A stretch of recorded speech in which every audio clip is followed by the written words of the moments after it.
আসসালামু আলাইকুম। Professor doctor Mohammad ইউনূসকে অনেকেই বলে থাকেন যে ওনার কোনো গার্স নাই, উনি মেরুদণ্ডহীন একজন মানুষ।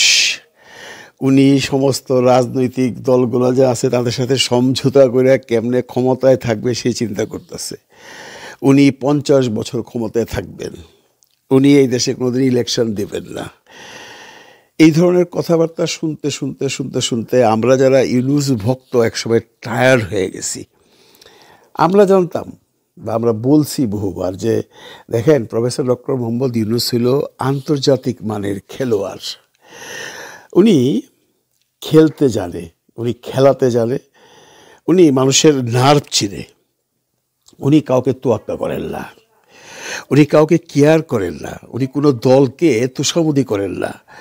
উনি কাউকে কেয়ার করে যে তার মন রাখবো বা তার মন রাখবো করে করে আমি কোনো ডিসিশনে দিলাম না, এই ধরনের মানুষ উনি নয়। আপনারা সময় মতো ওনার হ্যাডম দেখতে পারবেন।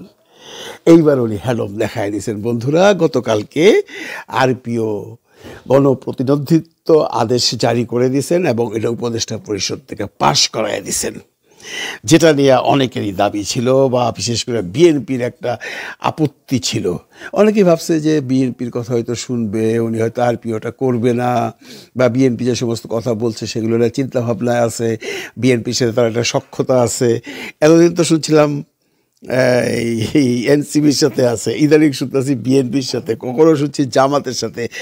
আসলে ডক্টর ইউনূস কাউর না, ডক্টর ইউনূস হলো জনগণের।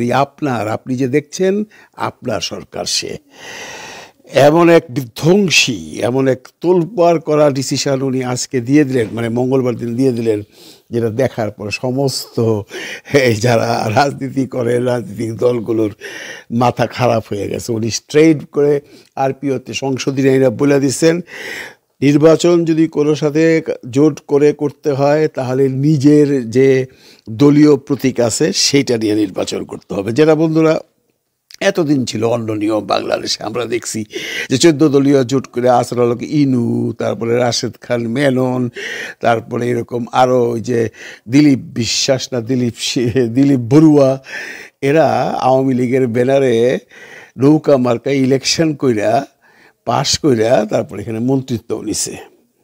এখন আর সেটা হবে না। এখন আপনি যদি বিএনপির থেকে দাঁড়াইতে চান, আপনি যে দলের, আপনি যদি নাগরিক কমিটির হন, নাগরিক ঐক্যর হন, বা আপনি যদি এনসিপির হন, বা আপনি যদি জামাতের হন, আপনাকে আপনার দলের প্রতীক নিয়ে আপনাকে দাঁড়াতে হবে। কি একটা অবস্থা চিন্তা করছেন? এখন আপনি ধরে নেন যে দলীয় প্রতীক তো একটা বিরাট ব্যাপার। আমরা বাংলাদেশে সারা জীবন দেখে আসছি যে ধানের শীষ অথবা নৌকায় যে দাঁড়াইছে সেই পাশ, ধানের শীষে যে দাঁড়াইছে সেই পাশ। এখন যদি ধানের শীষের বদলে আপনি অন্য একটা প্রতীক নিয়ে যে কোনো জায়গায় ইলেকশন করেন, তাহলে কি হবে? ওগুলো তো ধানের শীষ থাকবে না। তো ধানের শীষের যারা ছিল, যে ওই এলাকার প্রভাবশালী নেতৃবৃন্দ, তারা তো হয়তো অন্য একটা মার্কা নিয়ে ইলেকশন করবে স্বতন্ত্র হইয়া। তখন আপনাকে ওরা ভোট দেবে। আপনি বাইরের থেকে আসছেন, আপনি ধানের শীষও না, আপনি আপনার প্রতীক নিয়ে করতেছেন, আপনারা ভোট দিবে না? দিবে না। এই যে একটা মানে নিয়ম বা এই যে একটা সংশোধনী এই জুলাই সনদে ছিল, এই জুলাই সনদে এইটাকে এখন এই কিছু কিছু করে হচ্ছে প্রফেসর ইউনূস পাশ করবে। এক লোকে পাশ না করলেও কিছু কিছু করে অনেক কিছু পাশ করে বলে, জুলাই সনদ পাশ করে বলে। আপনারা নিশ্চিত থাকেন, উনি আজকে যে ডিক্লারেশন দিয়েছেন এর মধ্যে অনেকগুলো সংশোধনী অলরেডি আইসা গেছে। কারণ জিজ্ঞেস করে নাই, সেটা বিএনপির সাথে বসছে না, জামাতের সাথে বসছে না, এনসিপির সাথে বসছে। ওনার মনে হয়েছে এগুলো করা দরকার জনস্বার্থে, ওনার মনে হয়েছে এগুলো করা দরকার যার দেশের জন্য মঙ্গল হবে, করে দিচ্ছে, নিমিষে করে দিচ্ছে। কাউরে পাত্তাও দেয় নেই, কাউরে জিজ্ঞাসা করে নাই। আরপিও তো অনেকগুলা সংশোধনী আনছে বন্ধুরা। আমরা যদি কয়েকটা পড়ি তাহলে আপনারা বুঝবেন যে দেশ কোন দিকে যাচ্ছে। ওই যে বললাম, জোটগত নির্বাচনে প্রতিটি দলকে নিজস্ব প্রতীকে ভোট গ্রহণ করতে হবে। তারপরে দেখেন, নির্বাচনী এজেন্ট অবশ্যই সংশ্লিষ্ট নির্বাচনী এলাকার ভোটার হইতে হবে। আমরা আগে কি দেখছি, আমার বাড়ি ময়মনসিংহ, আমি ঢাকায় বসে ওনার এজেন্ট হয়ে গেলাম, এটা হবে না।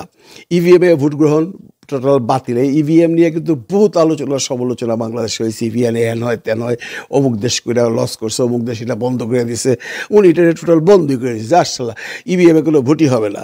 তারপরে পোস্টাল ভোটিংয়ের আওতায় প্রবাসী সরকারি চাকরিজীবী ও দেশের অভ্যন্তরে আটক ভোটাররা অন্তর্ভুক্ত থাকবেন। এটা তো আমাদের দাবি ছিল প্রবাসীদের, সেটা তো হয়ে গেছে। তারপরে ভোট কেন্দ্রে গণমাধ্যম কর্মীদের প্রবেশের সুযোগ রাখা হয়েছে। ভোট গণনার সময় গণমাধ্যম কর্মীদের উপস্থিত থাকার বিধান যুক্ত হয়েছে। মানে যখন ভোটটা গুনবে তখন গণমাধ্যমের যারা ক্যামেরা নিয়ে খাড়াইয়া থাকবে আর শর্ট টিভি আর মানুষদের দেখাবে, কোনো 2 নাম্বারই করতে পারবেন না। আইন শৃঙ্খলা রক্ষাকারী বাহিনীকে যেমন সেনা, নৌ, বিমান ও কোস্টগার্ডকে উনি অন্তর্ভুক্ত করে দিয়েছেন। এগুলো কিন্তু আগেও ছিল, তখন কিন্তু জাস্ট দাঁড়ায় থাকতো।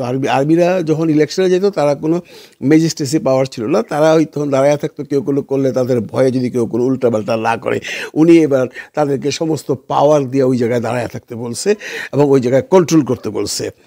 আদালত ঘোষিত ফেরারি বা পলাতক আসামি সংসদ সদস্য হওয়ার অযোগ্য।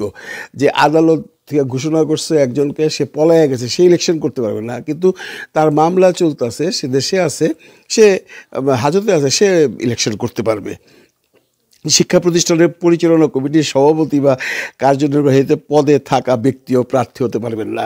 আমরা কি দেখছি যে যিনি প্রার্থী বড় শিক্ষা প্রতিষ্ঠানের, উনি মানে গভর্নিং বডিতে আছে বা প্রধান শিক্ষক আছে, ওনার ইলেকশন হইতেছে, উনি দাঁড়ায় গেছেন, সে এই ধরনের ব্যক্তি আর প্রার্থী হতে পারবে না।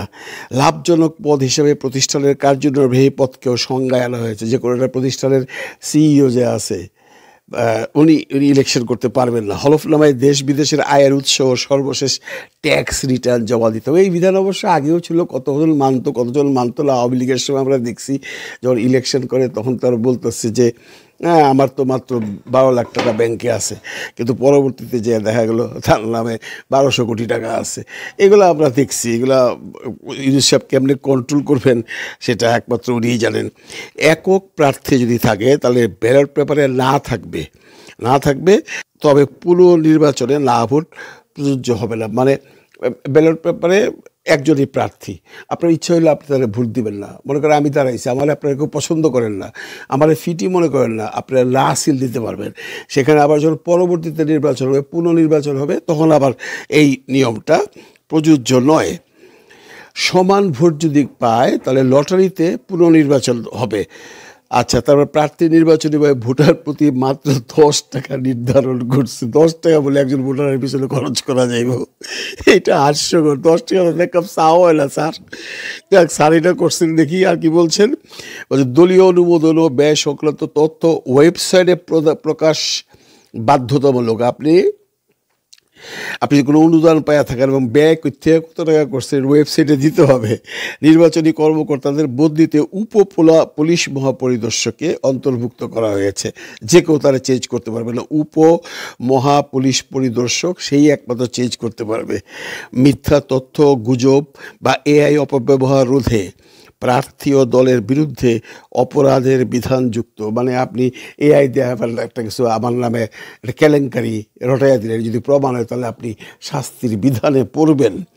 দল নিবন্ধিত স্থগিত হলে সংশ্লিষ্ট দলের প্রতীকও স্থগিত থাকবে। দল যদি কোনোভাবে মানে নিবন্ধিত থেকে বাতিল হয়ে যায় তাহলে তার যে মার্কা আছে সেটাও বাতিল হয়ে যাবে। অনিয়ম প্রমাণিত হলে শুধু কেন্দ্র নয়, প্রয়োজন বোধে পুরো আসনের ফল বাতিলের ক্ষমতা ইসিকে দেওয়া হয়েছে। মনে করেন আমাদের ময়মনসিংহের একটা কনস্টিটিউয়েন্সি থেকে 100টা ভোট কেন্দ্র আছে বা 40টা ভোট কেন্দ্র আছে, একটার মধ্যে যদি গণ্ডগোল হয়, ইসি ইচ্ছা করলে পুরো ভোট কেন্দ্র মানে পুরো ভোটার প্রক্রিয়াটাই বাতিল করে দিতে পারে এবং পুরো সেকেন্ড টাইম ভোট করবে। আচরণবিধি লঙ্ঘনে সর্বোচ্চ 1.5 লাখ টাকা জরিমানা বা 6 মাসের দণ্ডের বিধান আছে। কেউ যদি আচরণবিধি লঙ্ঘন করেন তাহলে আপনাকে 1.5 লাখ টাকা জরিমানা দিতে হবে বা 6 মাসের দণ্ডের বিধি দিছে। এটা 1.5 লাখ টাকা স্যার কম হয়ে গেছে, আরও বেশি দেওয়া উচিত ছিল।